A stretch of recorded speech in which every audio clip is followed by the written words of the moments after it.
Hey guys, it's Nathan Lusk from Warrior with a Pen Games, and today I realized I haven't done a video on Daimyo Senso since I actually got the game in from the manufacturer.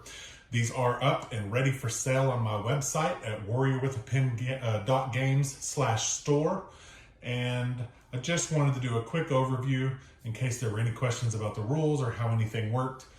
So we're going to try and make a short video to show you exactly how to play the game and the best ways to, kind of use the strategy that's in the game as well. So for starters, the other video I did with a top-down view didn't quite show the whole board because I was showcasing a three-player competition between Miyoshi, Mori, and Shimazu. And today I want to show the whole board because there's a lot of important features here that we need to talk about. First, there are two ways to win the game, and you and the other players need to determine what type of game you're going to play before you begin. You can first play for honor, and in that case, you play for 4 years, and whoever has the most honor at the end of 4 years is the winner of the game.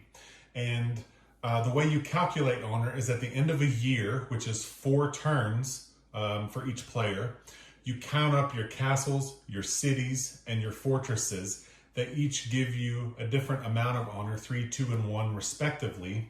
And then you track that over here on the honor tracker, but you only count it at the end of a year. So if this is the way that the first year started, then Date here would get 3 from his castle, 2 from his city, and 1 from his fortress to make 6 points. And so if this were the end of a year, he would take his token and he would put it on the 6 right there. Now, next year, let's say he finishes the same way with 6 points, then he would take a second token out. He would put one of them on the 10 and one of them on the 2 to show that he now has 12 points. So on and so forth until the end of 4 years, and whoever has the most total honor wins. Now, there is bonus honor available. If you are the majority holder of Tohoku, then at the end of a year, you gain an honor. If you're the majority holder in Chubu, then at the end of the year, you gain an extra honor. Same for the Kansai, same for Chugoku. Now, those are the only ones that give you honor bonuses at the end of a year. As you can see, the Kanto, Hokkaido, Shikoku, and Kyushu don't give you those bonuses. So these regions right here, these 4, are the only ones that give you honor bonuses at the end of a year. Now, the other bonuses available for controlling a majority of a region, as you can see in Hokkaido, if you own a majority, which in Hokkaido means owning all of it because there's only 2 territories there, so owning 1 doesn't give you a majority. So if you own Hokkaido, anytime you deploy new troops, which is putting troops from your bag onto the board, then you get a bonus troop when you deploy. If you're the majority holder in Sendai, then anytime you move troops, which is moving troops between your own lands or moving troops to a new land, then you get to move 1 additional troop. And so that's the other bonus you get from Tohoku. From the Kanto, anytime you deploy, you get an extra troop. Anytime you move, you get an extra troop. And when you attack other players, if you attack with an odd number, for instance, Hojo has 3 troops right here in Odawara. If he were to attack Takeda here, and he had a majority of Kanto, which if you see the Kanto has 7 provinces, 1, 2, 3, 4, 5, 6, 7. Then if Hojo had just 1 more province, let's go ahead and show you what that would look like. So if Hojo also currently had a troop in Hitachi, he would be the majority holder there because he would have 4 of the 7 provinces there. And now if these 3 were to attack Takeda's 2 in Kai, instead of rounding down like you normally do, in which his 3 would kill 1, instead his 3 would kill both of those troops in Kai, and he would be able to take Kai from Takeda. So that's how you round up whenever you use that. The other regions, have bonuses that we've already talked about. So this one is deploy 1 extra, attacks round up, and you gain that honor we talked about at the end of the season. Chugoku is deploy an extra troop and gain an honor at the end of the year. Shikoku is move an extra troop.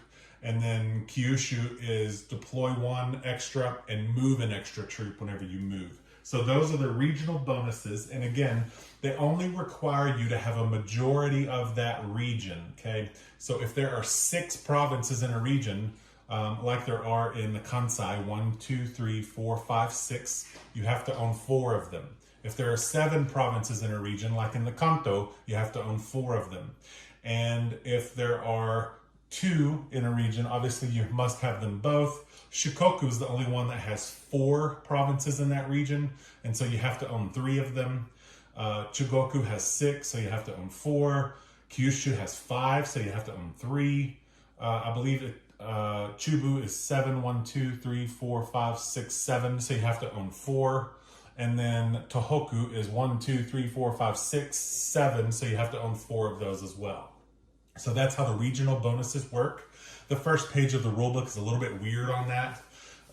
It makes it sound like you have to own every province in a region to get the bonus, but you don't. And it's better explained later in the rulebook. You only have to have the majority there. So as far as the strategy of the game goes, it's relatively simple.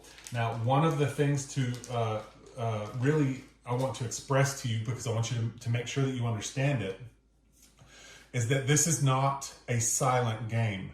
You want to talk to your neighbors, you want to talk to your opponents, and you want to see if there's something that you can do together. For instance, Takeda, Hojo, and Osugi are all threatened by Date, who has no one back here behind him to mess with him. He only really has one direction worth of war fronts. At least 2 of these players, or all 3, really need to come up with a plan for dealing with him, because he's able to focus his force all in one direction. And that's not good for them. If they're all fighting each other, he basically can wait to see who's weakest and take advantage of them. And so they need to have a plan. Those players need to coordinate what they're doing to battle someone like Date. The same goes for Oda and Miyoshi and Takeda. They're all so close together that they really need to, you need to at least make a friend somewhere. Mori has the same issue between Miyoshi and Shimazu. Now, Shimazu is in Date's position in a way, in that he doesn't really have any opponents behind him, and so he gets to focus just toward the middle of the map. Here's the catch. It seems like Date and Shimazu have a really easy road to victory. It seems like it would be really difficult to keep them from winning a game. But here's the important part. Both of them, while they only have technically one direction for their war front, they both suffer from a lack of territories that have high scoring, lack of provinces with high scoring things in them, like cities. You see, there's a lot of fortresses out near the edges of the map. There's 1, 1, 1, 1. And then, of course, there's a bunch over here about Shimazu. And those don't score very much, nor do they help you get more troops, nor do they, they help you move some troops, and that's about it. So they're just not very valuable. But in the middle of the map, you see there's a big cluster of castles and cities in the middle of the map. Those are really important because those help you get troops, and the castles and cities also are worth more honor than the fortresses. So this cluster in the middle, which is difficult for all the people who start in the middle to have to deal with each other over, also scores quite a few more points than these outlying areas tend to. And they're just it's more power compacted into a smaller space. So there is good opportunity for the middle players. In fact, the first game I ever played was a victory by Oda. Another one was a victory by Miyoshi. And the third game we ever played was a victory by Osugi. So you don't have to worry if you're in the middle. You just have to plan really well. You have to talk to your neighbors. There's no rule that says you have to do what you say you're going to do when you team up with a neighbor. You don't have to keep an alliance just because you said you would. You are autonomous and you can do as you please. So you need to weigh the value of that ally versus the value of taking some of his territory whenever the time is right. And that's completely up to your judgment as to when that time is. Now, moving forward, there are a couple of things that are really important that I haven't really talked about in my videos. And one of them is the difference between this action grid and your action cards. So typically when players first play Daimyo Senso, one of the things they want to do to make it easier and to get some of the decision making off of you and speed the game up is to use this action grid. Now you don't have to use it, but I find it makes it a little easier in decision making the first time you play. And so what you do on the action grid is whoever is highest up on the action grid, whether you use the action grid or you use the action cards, whoever's highest up on the action grid acts first. So in a full 8-player game, Oda goes first in every season, and Shimazu goes last in every season. Now, even with fewer players, if you use the optional setup rule that's in the back of the rule book, where there's higher populations of troops all over the board, you're still gonna go in the same order even if you don't have a full 8 players. So let's say you only have players that are acting as Usugi, Mori, and Shimazu, and it's a 3-player game, but you've used the optional setup rules to populate the map with more troops. In that case, it's going to be Usugi goes first, then Mori, then Shimazu, just how it shows here. The characters, the daimyo that no one is acting as, just will not take turns. Their troops stay on the board and act as buffers and as a slowdown for those trying to conquer them. And obviously they can be buffers between the different daimyo as well, who do have players acting as them. So what you would do in this case is Oda first would deploy new troops to start the season off if you're using the action grid. And the game obviously tells you how to deploy. You would deploy 1 new troop for every city and castle, and those troops have to be deployed on your cities and castles. So a simple deployment is what Oda starts the game with. And then everyone else takes their first turn, and then Oda would attack someone, and then everyone else would take their turn, and then Oda would move his troops, and then Oda would attack someone, and then that's the end of the first year. Now, if you're using the action cards, you get to decide what you're doing during your turn. And so that means on your first turn, see, I've got Date's cards here. He's this guy up here. If I want to, I could choose first to move my troops. And what you do is you play your card. I'd like to tuck them under the game board to show that I've used them. And then I leave my extra ones here in front of me so that I know I still have them left. And now I take Date's move. And then as everyone else takes their next turns, I now decide on my second turn, I'm going to deploy new troops. And so I would use that card, so on and so forth to the end of the year until I've used all 4 of my cards. And then that, obviously, once everyone has used all their cards, that's the end of that first year. At that point, if you're using action cards, you pick them back up and you use them again the next year. Now, here is one other thing you need to know. When I started this video, I talked about that you and your friends that you're playing with need to determine what type of game it is you want to play. What are your victory conditions going to be? And the first option is to play for an honor victory where you play 4 years. It's a super fast game. And whoever has the most honor at the end of that 4 years is the winner. The other way to play is a more Risk-like scenario, if you're familiar with the game Risk. And that way is to play until 1 player is left remaining. And you try to eliminate all of the other players. Now, in that case, there are some really cool things that happen. And what happens is when one daimyo eliminates another daimyo, he gets to take one of that daimyo's action cards, if you're playing with action cards.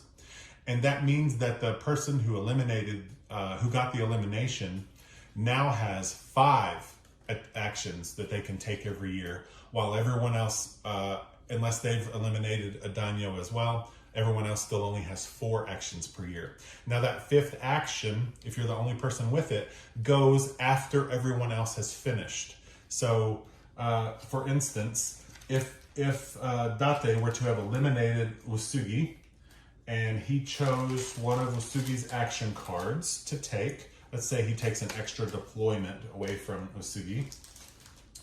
I would do all my actions. Let's say I decided at the beginning of the turn to deploy, and then I moved, and then I attacked, and then I deployed again. Everyone else has now taken all 4 of their actions, but I still have a 5th one. So after everyone else is finished, I still go in order. So if other people have a 5th action, they would go before me if they're one of these people. But then I would take my 5th action and I would make another attack. And it's a big advantage over the other players for me to have that 5th action that they don't have. There's an additional bonus for playing elimination mode. And that additional bonus is not only do you steal one of their action cards, but you also steal from them 2 of their general cards. Now, general cards are the amped up versions of your basic actions that you can take during the game. And general cards, they're so powerful that you can only play 1 of them per year. And so the opportunity to get 2 extras to choose from are massive. So in this scenario where I already eliminated Usugi and I took his action for deploying, I could also choose between all 4 of these. Even if he had previously used one, I get a choice of taking that one up as well. And I get to choose from these 4 which 2 that I want. And then once you've done that, you now have more general cards to choose from.